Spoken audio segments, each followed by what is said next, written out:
बंधु माने आजिर एही कार्यक्रम को आपण मानकु स्वागत। आजिर एही कार्यक्रमटी मेष राशि व्यक्ति विशेष मानक पई बहुत गुरुत्वपूर्ण अटे। तो बंधु माने देखिबा को गले केवल मेष राशि ही नहीं 12टी जाकर राशिर व्यक्ति विशेष मानक पई एही एप्रिल मासटी बहुत ही गुरुत्वपूर्ण अटे। कारण 29 मार्च को शनिदेव निजर राशि परिवर्तन करि सारिछंती। तो एहार प्रभाव 12 कोटी जाक राशि मानक उपरे पड़िबो। तेबे मेष राशि व्यक्ति विशेष मानक जीवन रे एहा एक भिन्न प्रकारर प्रभाव पकाइबो। जो मेष राशि व्यक्ति विशेष माने अछंती किछि मेष राशि व्यक्ति विशेष मानक जीवन रे बहुत भल दिन आसीबा को जाउची एवं किछि मेष राशि व्यक्ति विशेष मानक जीवन रे बहुत खराब दिन मध्य आसीबा को जाउची। कारण आपणक राशि रे शनि 7.5 आरंभ होई सारिछि। तो आपण जदी भल कार्य करूछंती सत् पथरे अछंती आपणकर प्रारब्ध भल अछि तो निश्चित भाबरे एही 7.5 वर्ष आपणक पई वरदान हेबाको जाउछि। एही एप्रिल मास ठारू आपणक पई एक बहुत भल दिनर आरंभ हेबाको जाउछि। आपणकर उन्नतिर बाट खोलिबाको जाउछि। किंतु जदि आपणकर प्रारब्ध ठीक नाही एवं एई जन्मर कर्म मध्य आपणकर ठीक नाही आपण खराब रास्ता रे अछंती तो आपणक पई पीड़ार दिन मध्य आरंभ हेबाको जाउछि। तो यह संपूर्ण रूप से निर्भर करे आपणकर कार्य आपणकर कर्म उपरे। तो बंधु माने एही एप्रिल मासरे आपणक जीवन रे केउ भली परिवर्तन हेबो केउ सब घटना गुटिक घटिबो से विषय रे आजिर एही वीडियो रे आमे माने विस्तार भाबरे जानिबा। आपणकर स्वास्थ्य शिक्षा प्रेम जीवन वैवाहिक जीवन भाग्य क्यारियर एवं व्यापार वाणिज्यर स्थिति सबुकिछि एही एप्रिल मासरे किपरि रहिबो से विषय रे आजिर एही वीडियो रे आमे माने विस्तार भाबरे जानिबा। नवग्रहंकर स्थिति मध्य देखिबा। नवग्रह आपणଙ୍କୁ केउ भली फल प्रदान करिवे से विषय रे मध्य जानिबा। एहा सहित अशुभत्व प्रदान करुथिबा ग्रह मानक पई किछि विशेष प्रतिकार मध्य जानिबा। तो सेति पई आपणଙ୍କର जदि मेष राशि होई थाए तो वीडियो टी को लाइक करी चैनल टी को सब्सक्राइब करि दियंतु।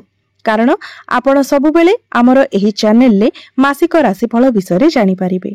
एहा सहित कमेंट बॉक्स रे भक्ति एवं श्रद्धार सहित जय श्री जगन्नाथ निश्चय लिखंतु। तेबे बंधु माने आसंतु आरंभ करिबा आजिर एही कार्यक्रम को जहा कि जन्म राशि एवं चंद्र राशि उपरे आधारित अटे। तेबे राशि चक्रर 12 गोटी राशि मध्यरु प्रथम राशि हेउछि मेष राशि एवं मेष राशिर राष्ट्राधिपति हेउछंती मंगल। तेबे मासर आरंभ रे मंगल आपणकर तृतीय भावरे विराजमान अछंती। आपणकर द्वितीय भावरे विराजमान अछंती देवगुरु बृहस्पति। षष्ठ भावरे विराजमान अछंती केतु एवं आपणकर द्वादश भावरे विराजमान अछंती सूर्य बुध शुक्र राहु एवं शनि। तेबे सर्वप्रथमे आसंतु जानि नेबा एही एप्रिल मासरे आपणकर स्वास्थ्य किपरि रहिबो। तेबे कुंडलीर प्रथम भावटी होइथाय आपणकर स्वास्थ्यर भाव इम्यूनिटी सिस्टम रो भाव एवं आपणकर प्रथम भावर अधिपति हेउछंती मंगल जे कि आपणकर तृतीय भावरे विराजमान अछंती। मात्र 5 एप्रिल को मंगल आपणकर चतुर्थ भाव को चलन करिवे। तेबे तृतीय भावटी होइथाय साहस पराक्रम एवं अधिक परिश्रमर भाव। तेबे 5 एप्रिल पूर्वरु जे पर्यंत मंगल आपणकर तृतीय भावरे अछंती से पर्यंत आपणको आपणक स्वास्थ्यर टिके ध्यान रखिबार अछि। मात्र जेमिति ही मंगल आपणकर चतुर्थ भाव को केंद्र को प्रवेश करिवे तो चतुर्थ भावटी को सुखर स्थान बोली माना जाय थाए बहुत भलो स्थान बोली माना जाय थाए। तेणु चतुर्थ भावरे मंगलंकर स्थिति बहुत भल रहिबो। तेबे इम्यूनिटी तो आपणकर भल रहिबो।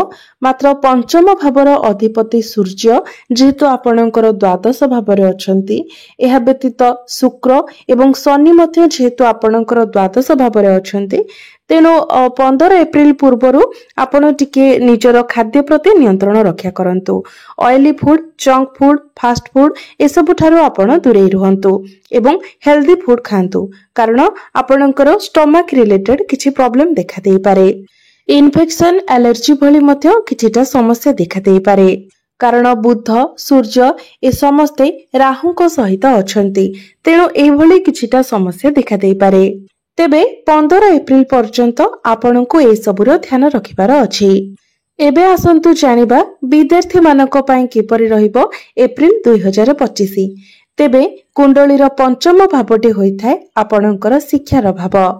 आपणकर पंचम भावर अधिपति हेउछंती सूर्य, जे कि आपणकर द्वादश भावरे विराजमान अछंती।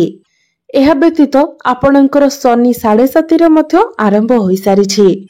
तेबे बंधु माने कुंडली रे द्वादश भावटी को शुभ बोली माना जाय न थाए एवं आपणकर द्वादश रे ही 5टी ग्रह विराजमान अछंती, जहा फल रे आपणकर माइंड डाइवर्ट हेबो, पाठ पढ़ारे आपणकर मन लागिबो नाही। तेबे एभली परिस्थिति आपणकर 15 एप्रिल पर्यंत रहिबो। 15 एप्रिल को जेतेबेले सूर्य आपणकर प्रथम भाव को चली आसीबे एवं प्रथम भाव रे उच्चस्थ होई जिबे, सेतेबेले आपणकर पाठ पढ़ार स्थिति बहुत भल रहिबो।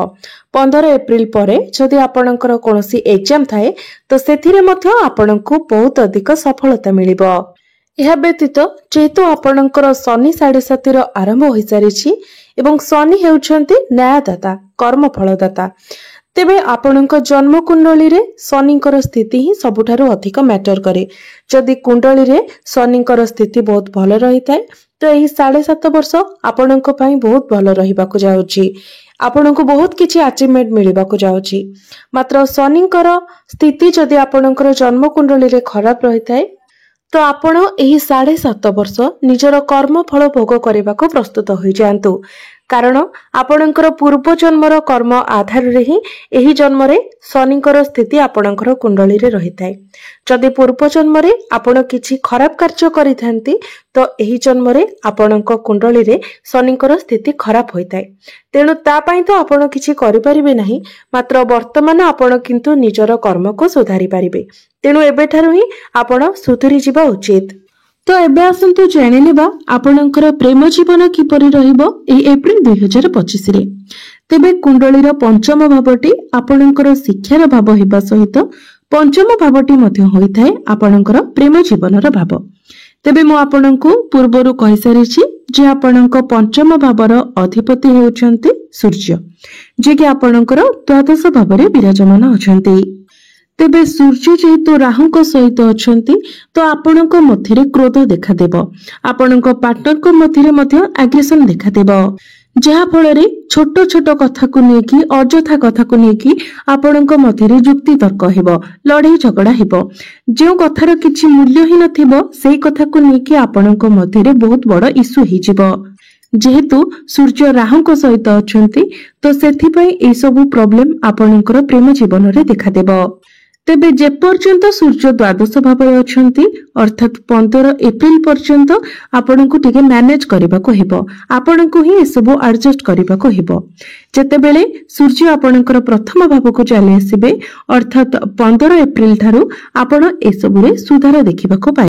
एबे आसंतु जानिबा आपणकर वैवाहिक जीवन किपरि रहिबो एही एप्रिल 2025 रे।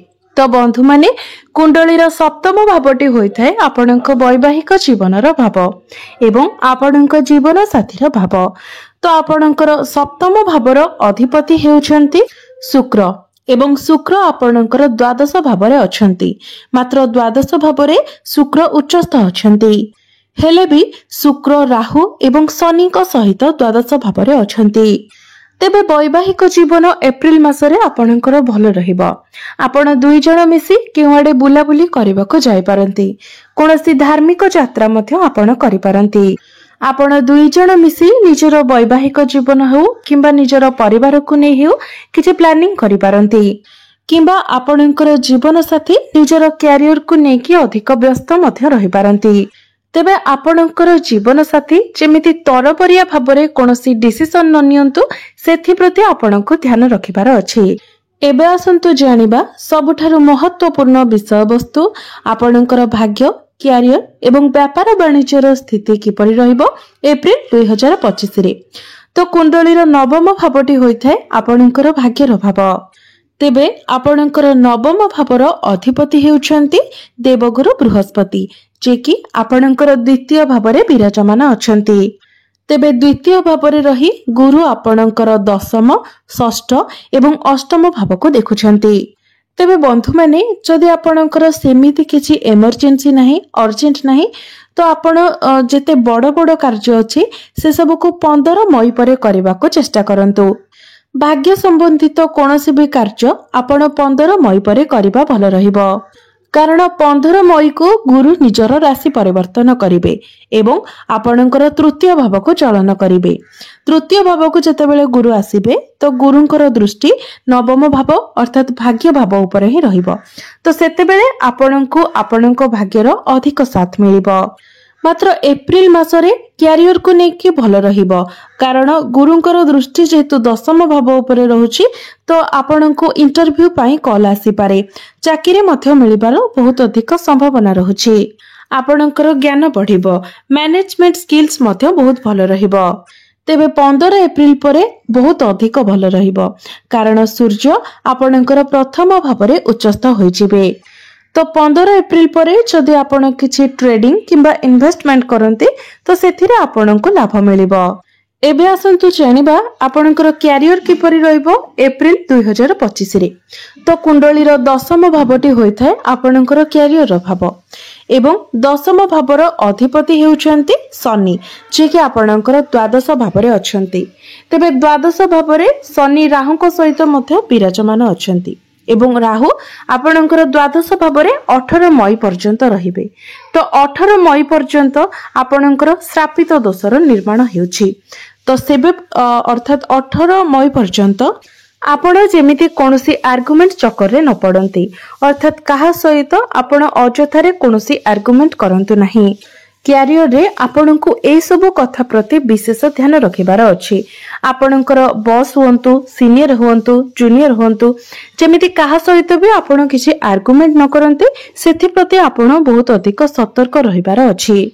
एहा व्यतीत जेहेतु आपणकर द्वादश भावरे एही श्रापित दोषर निर्माण हेउछि, तेनु तरबरिया भावरे मध्य आपण कोनोसी भी डिसिजन नियंतु नाही किबा कोनोसी कार्य मध्य तरबरिया भावरे करंतु नाही। एहा व्यतीत आपणक पाखकु काम कार्य अधिक आसी पारे एवं निजर काम को नेकी आपण विदेश यात्रा मध्य करि पारंती। आपणक ऊपर रेस्पोंसिबिलिटी बढ़ी पारे। एहा व्यतीत कोनोसी पॉलिटिक्स रे मध्य आपण इन्वॉल्व हुअंतु नाही। क्यारियर को नेकी एप्रिल मासटी आपणक पई 40 ରୁ 50% भलो रहिबो, ना बहुत बेसी भलो ना बहुत बेसी खराब। क्यारियर आपणक पई एवरेज रहिबो। 18 मई परे एसबु आपणकर सुधुरिबाको लागिबो, कारण 18 मई को राहु आपणकर एकादश भाव को चली आसीबे, तो सेते बेले एसबु जिनिस रे आपण सुधार देखिबाको पाइबे। एबे आसंतु जानिबा आपणकर बिजनेस किपरि रहइबो एप्रिल 2025 रे। तो बिजनेस आपणकर एप्रिल मासरे बहुत भलो रहिबो, कारण शुक्र आपणकर द्वादश भावरे उच्चस्थ अछंती, बुध मध्य शुक्रंक सहित अछंती। तो बिजनेस रे आपणकर ग्रोथ हासिबो। मात्र शनि एवं राहु मध्य जेहेतु द्वादश भावरे शुक्र एवं बुधक सहित अछंती, तो आपणको टिके टेंशन एवं स्ट्रेस मध्य रहिबो, मात्र आपणकर बिजनेस किंतु ग्रोथ करिबो। तो जहाँ भी किछि आपणकर अशुभत्व रहुछि सेथि पई प्रतिकार स्वरूप आपण प्रत्येक दिन पक्षी माननको किछि दाना खाइबाको दियंतु एवं पानी मध्य दियंतु। एहा सहित प्रत्येक दिन आपण मंगलंकर बीज मंत्र 108 थर जप करंतु एवं प्रत्येक दिन आपण हनुमान चालीसार पाठ करंतु एवं प्रत्येक दिन उदित सूर्य को आपण तंबा पात्र रे जलार्घ्य अर्पण करंतु। एवं जेहेतु आपणकर शनि 7:30 आरंभ हो जाइछि, तो सेथि पई प्रत्येक दिन आपण शनिकर बीज मंत्र मध्य 108 थर जप करंतु।